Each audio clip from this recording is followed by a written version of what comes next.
शेखर 4 वर्षाचा होता. शेखर नाही, सॉरी, पृथ्वीराज. तुम्ही पण याच्यात 8-9 वर्ष, 8-9 वर्षाचे असाल तुम्ही.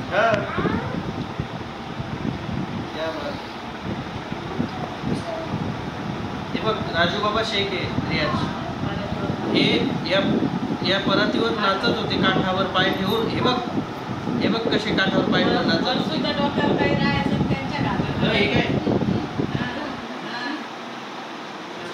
राजू बाबा शेख.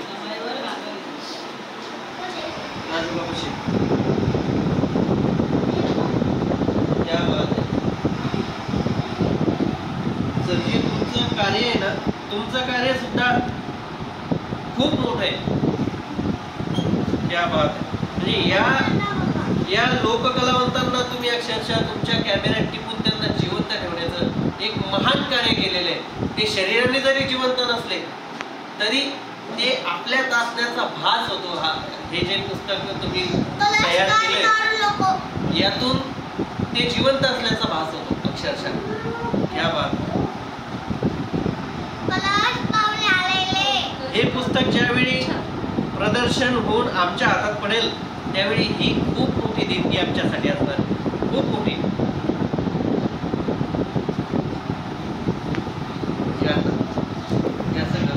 एवढ्याच ट्रॉफी होत्या, एवढ्याच ट्रॉफी होत्या. हे बघ रे, आपलं रहिमाबादचं घर आहे. ओळख कोण आहे? कोण आहे? आजी. आजी.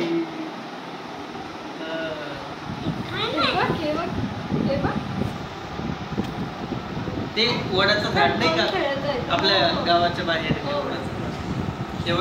नमस्कार मित्रांनो, तुम्ही पाहताय की माझ्याबरोबर यंग जनरेशनचे भारूड सम्राट आपण म्हणूया किंवा सोंगी भारूड सादर करणारे शेखर म्हणूया, तर हे आपल्या समोर आहेत. आणि तुमच्या सर्वांना त्यांची ओळख असेलच, पण परत एकदा मी सांगतो की सगळ्यात महत्त्वाचे इकडचे भारूडकार निरंजन भाकरे जे होते त्यांचे चिरंजीव आपल्यासोबत आहे. आणि ज्यांनी बुरगुंडा 7 समुद्र पार नेला, जसं की तुला बुरगुंडा होईल बया ग, तुला बुरगुंडा होईल.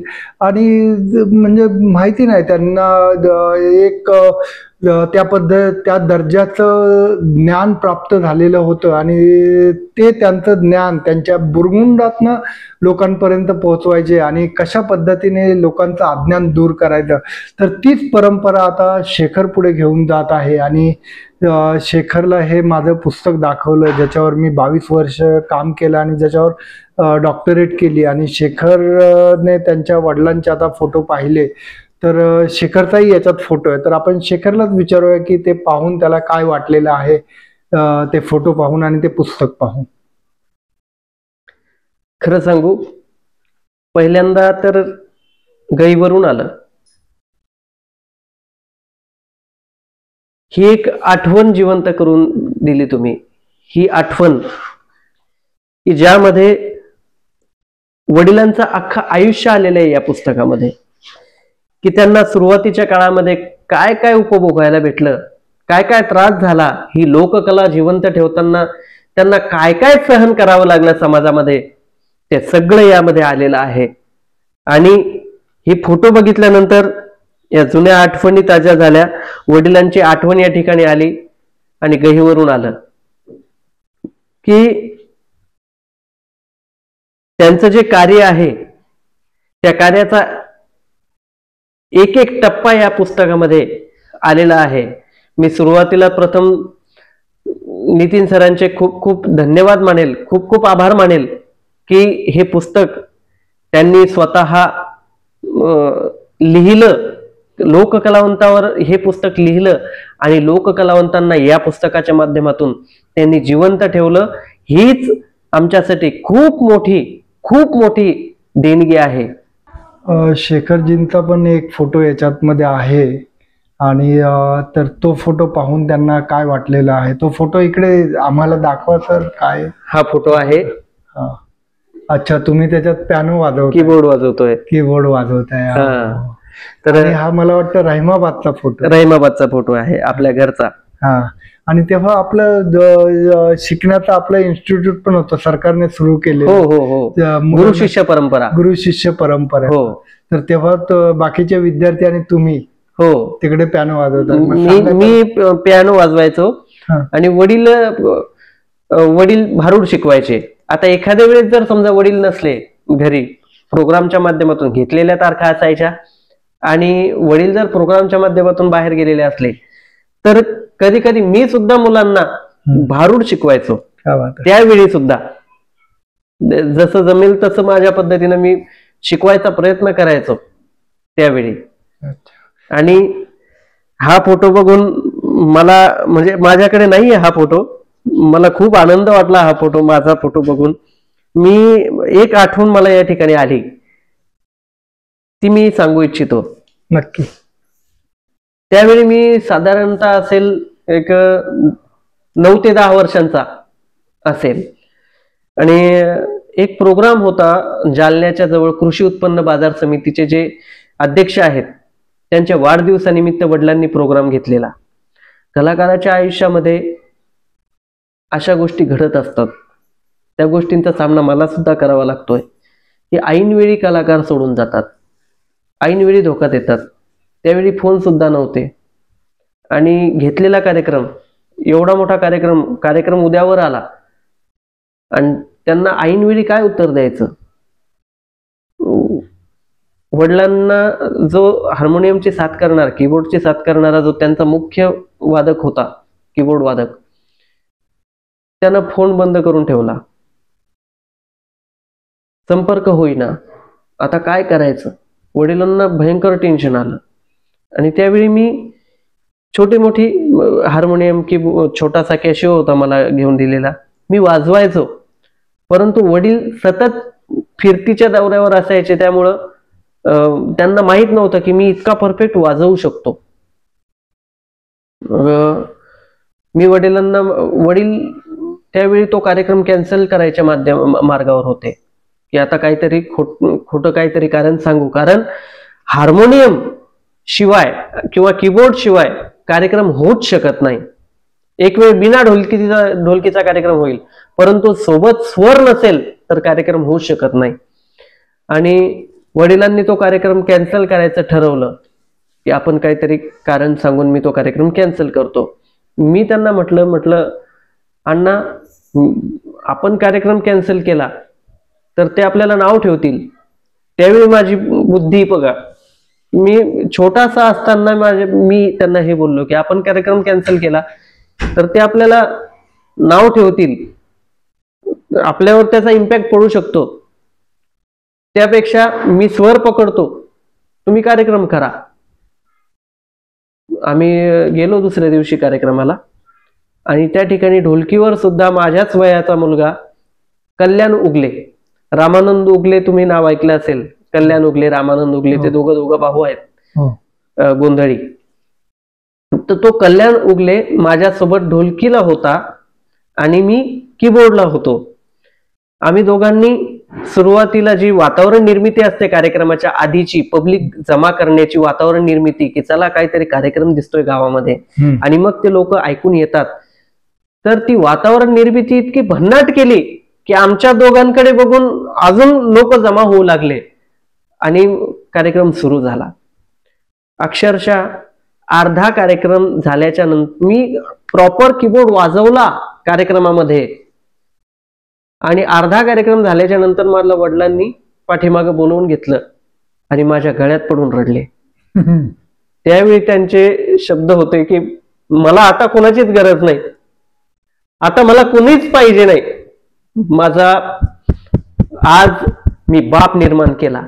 मला त्यावेळी वडिलांनी हे शब्द उद्गारले, मला सुद्धा भरून आलं. त्या दिवशीपासून वडील मोठ्या मोठ्या कार्यक्रमांना सुद्धा मला नेऊ लागले. कितीही मोठा कार्यक्रम असला, भैया तू चल माझ्यासोबत.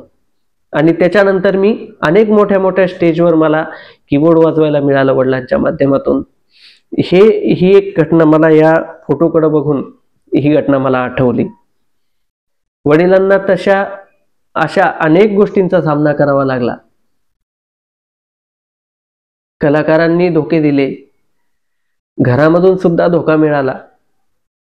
आता याच्यातनं जवळजवळ 20-22 वर्षाचा तुमचा प्रवास बघताय, वडिलांचा प्रवास बघताय, आणि आता तुम्ही तेच सगळं पुढे नेत आहे जे हो. बाबांनी केलं, बाबांचं नाव जपताय एवढं चांगल्या पद्धतीने. तर आता हे सगळं पाहून तुम्हाला आणि बाकीच्या लोकांचे पण तुम्ही याच्यात फोटो पाहिले, बघितले मोठमोठ्या दिग्गज लोकांचे, हो. 10 लोक कलाकारांचे बाबांसोबत. तर तुम्हाला एकंदरीत काय म्हणायचं याच्याविषयी, सगळ्या संपूर्ण कामाविषयी? हा जो ठेवा तुम्ही निर्माण केलाय, हा ठेवा अमूल्य ठेवा आहे. याच्यासाठी माझ्याकडे शब्दच नाहीये. इतका मोठा अमूल्य ठेवा तुम्ही या लोककलावंतांसाठी, आमच्यासाठी निर्माण केलाय. कारण सोपं नाहीये. तुमचं प्रोफेशन फक्त फोटोग्राफी आहे, परंतु तुम्ही लोककलावंत जगले, तुम्ही लोककलावंतांना जगवलं या फोटोच्या माध्यमातून. हे कार्य तुमचं खूप मोठं कार्य आहे, याला तोडच नाही.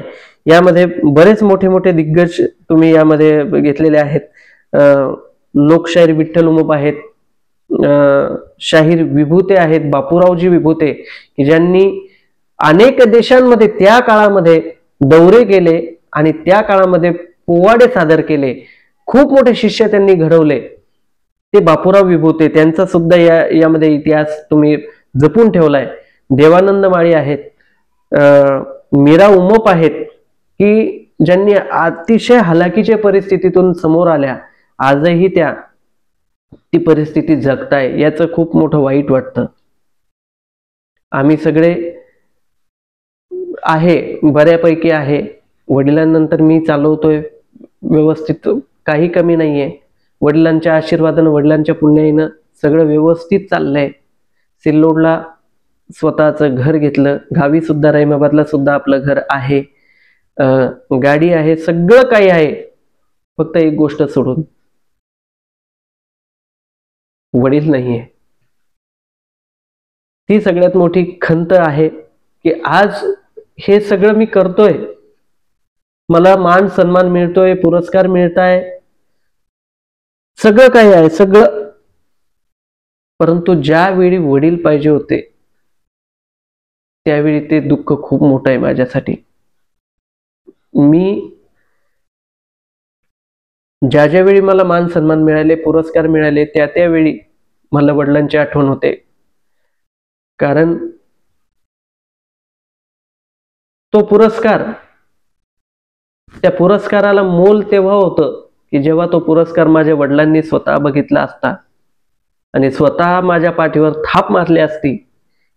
त्यावेळी ती जी थाप होती, ती मिळणारी थाप, त्या थापीनं त्या पुरस्काराला अजून वजन प्राप्त झालं असतं. आता माझं वय आहे 30 वर्षे. मी वडिलांची लोककला पुढे जपतोय. त्यासोबतच इथलीच एक स्कूल आहे, English school, Deccan English school म्हणून सिल्लोडलाच. त्या स्कूलवर मी जॉब करतो, संगीत शिक्षक म्हणून त्या स्कूलवर मी आहे. समाधानी म्हटलं तर मला जास्त समाधान हे वडिलांची लोककला पुढे नेताना वाटतं. सगळ्यात मोठे समाधान त्या ठिकाणी वाटतं की ज्यावेळी मी परफॉर्मन्स करतो त्यावेळी, कार्यक्रम झाल्याच्या नंतर मला प्रेक्षक ज्यावेळी भेटायला येतात त्यांच्या तोंडून फक्त एकच शब्द असतो की सेम वडील, सेम भाकरेंसारखं झालं. हे ज्यावेळी शब्द माझ्या कानावर पडतात त्यावेळी सगळ्यात मोठं समाधान मला मिळतं. कारण ज्यावेळी मी ते शूटिंग बघतो, माझं सुरुवातीच्या काळामध्ये ज्यावेळी पहिलं शूटिंग माझं ABP माझाला झालं, तो व्हिडिओ आई ज्यावेळी बघत बसायची त्यावेळी मी असंच बाजूला बसलेलो असायचो, तर मला सुद्धा वाटायचं की वडिलांचं भारूड चालू आहे. मला सुद्धा ऐकायला, आणि हे पहिल्यांदा घडलं. वडील असताना असं कधीच वाटलं नाही, कोणालाच वाटलं नाही बोलण्यातून सुद्धा की तुझा आवाज अण्णांसारखा येतो का काय, असं मला कधीच कोणी म्हटलं नाही. परंतु हा सगळ्यात मोठा दैवी चमत्कार माझ्या बाबतीत झालेला आहे की वडील गेल्याच्या नंतर सादरीकरणातून सुद्धा वडिलांची लकब माझ्यात प्रेक्षकांना दिसते, घरच्यांना, इतरांना, सगळ्यांना ती लकब वडिलांची लकब माझ्यातून दिसते, हा दैवी चमत्कार आहे माझ्यासाठी. लोककला म्हटल्यावर आपल्या महाराष्ट्राच्या लोककला इतक्या जबरदस्तपणे हे होतात की लोकांच्या मनावर भावतात, लोकांना आवडतात. हे पुस्तक त्यासाठी नक्कीच उपयुक्त ठरेल.